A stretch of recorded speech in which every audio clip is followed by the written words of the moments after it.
안녕하세요. 보험금 팔례방입니다.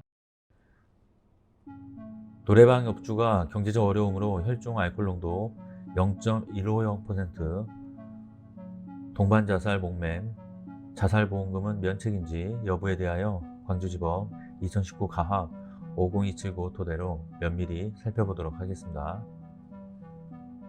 우선 기초사실에 의하면 피보험자 망인은 2008년경 아래와 같이 상해사망보험을 여러 건 가입하였고, 그로부터 약 8년 뒤 내연남 망큐와 함께 천장에 목을 매어 변사체로 발견되었습니다. 재판부의 판단, 쟁점가, 망인의 사망이 고의적인 자살에 해당하는지 여부. 망인은 천장 3번째 석고보드에, 망인 Q는 천장 4번째 석고보드에 각 목을 매어 사망한 채 발견되었고, 검시조사관 검안이 부검인은 모두 경부압박致死사로 추정하였습니다. 재판부의 판단, 원고가 제출한 증거들만으로는 이 사건 사고가 외래의 요인에 의한 우연한 사고라고 보기는 어렵고, 달리 이를 인정할 만한 증거는 없습니다. 오히려 망인은 고의에 의한 자살로 몸이 상당합니다. 이유는 다음과 같습니다. 매듭 부위에 모두 망인의 DNA가 검출되었고, 매듭을 만드는 등 망인이 자살을 하는 과정에 개입하였음을 알 수가 있으며, 사큼이 목 뒷부분에 형성되지 않았고, 특이한 손상이나 서로 다툰 흔적은 보이지 않았습니다. 혈중 알코올 농도는 0.150%, 졸피뎀은 치료 농도가 검출되었습니다. 따라서 이 사건 사고 당시 정신을 잃은 상태라고 보기는 어렵습니다. 입이나 코 주변에서 표피 박탈의 흔적이 발견되지 않아 망큐가 술과 졸피뎀을 강제로 먹였다고 볼 만한 증거도 없습니다.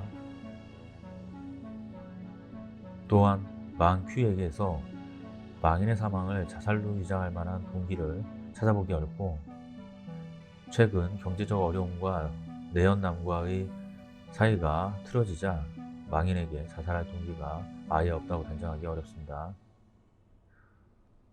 경찰도 타살 혐의점이 전혀 없다고 내사 종결 처리하였고,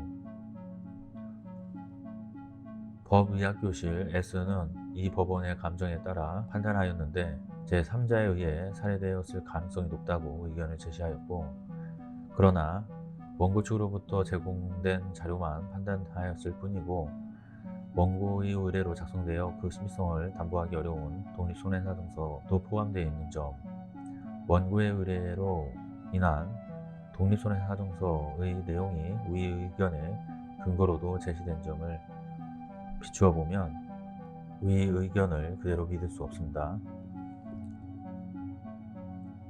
지금까지 본 사정들, 즉 망인의 목에서 나일론끈이 망인의 DNA 검출 결과 망인의 사체 외표의 박탈되지 않은 모습, 망인의 정신병적 중증의 명정으로 보기 어려운 혈중 알코올 농도 및 졸피뎀의 치료 농도 등을 종합하여 보면 원고의 주장을 받아들이기 어렵습니다. 쟁점나 망인이 이 사건 사고 당시 자유로운 의사결정을 할 수 없는 상태였는지 여부.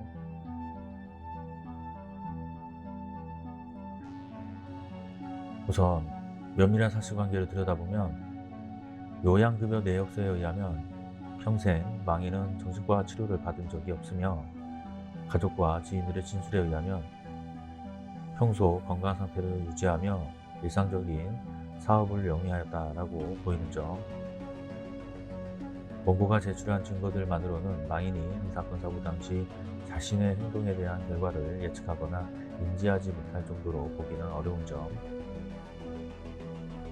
검출된 혈중 알코올 농도 및 졸피뎀 농도가 그다지 높지 않고 자살할 당시 의사결정에 현저한 영향을 미칠 정도의 술이나 약물에 취해 있었다고 보기 어려운 점, 오히려 망인의 곧 감행할 자살에 대한 두려움을 떨쳐내기 위해, 즉 용기를 얻기 위하여 상당한 양의 술을 마신 것으로 추측되는 점, 이러한 사정을 종합하여 보면 원고가 제출한 증거들만으로는 망인이 이 사건 사고 당시 극심한 정신질환 또는 심신상실 등으로 자유로운 사결정을 할 수 없는 상태에서 자신의 목숨을 절단하였다고 보기는 어렵고 달리 이를 인정할 증거는 없습니다. 따라서 피고는 원고에게 상해사망보험금을 지급할 의무가 없습니다. 마치겠습니다. 긴 시간 시청해 주신 점 고맙습니다.